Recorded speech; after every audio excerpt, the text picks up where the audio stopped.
At a macroeconomic level, East Africa economies have performed better than expected after the worst of the COVID pandemic came to pass. But the so-called resilience during the pandemic came at a cost that needs to be managed, according to economists. The recovery has probably been quicker than people expected, and so I think that's a huge positive, and I think that will go on. But the big issue now for all governments in East Africa is that they expanded their fiscal deficits to help fight COVID in 2020, and that those fiscal deficits stayed wide in 2021. So the big challenge across East Africa now is how governments can bring those fiscal deficits under control.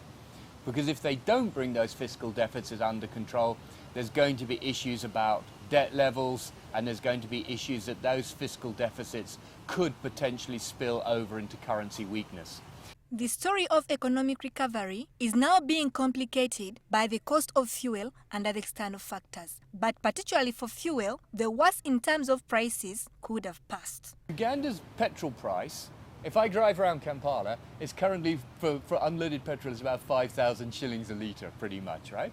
That's well over $1. It's what, about $1.20 a litre, which is not far from a cost recovery price. And the reason for that is that Ugandan petrol prices already were on an upward trend because of the COVID-19 crisis. Because of the fact that the difficulty of getting petrol from Kenya into Kampala and into Uganda across the border meant that you've already seen some of the impact.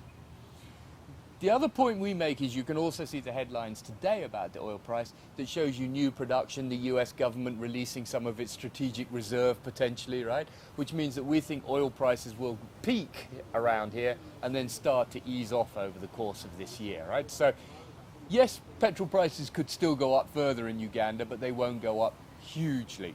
Interestingly, throughout the worst of the crisis, the shilling has remained strong against major currencies. And some economists think this could be costly to exports if it persists unabated. Betty Ndagire, NTV Business.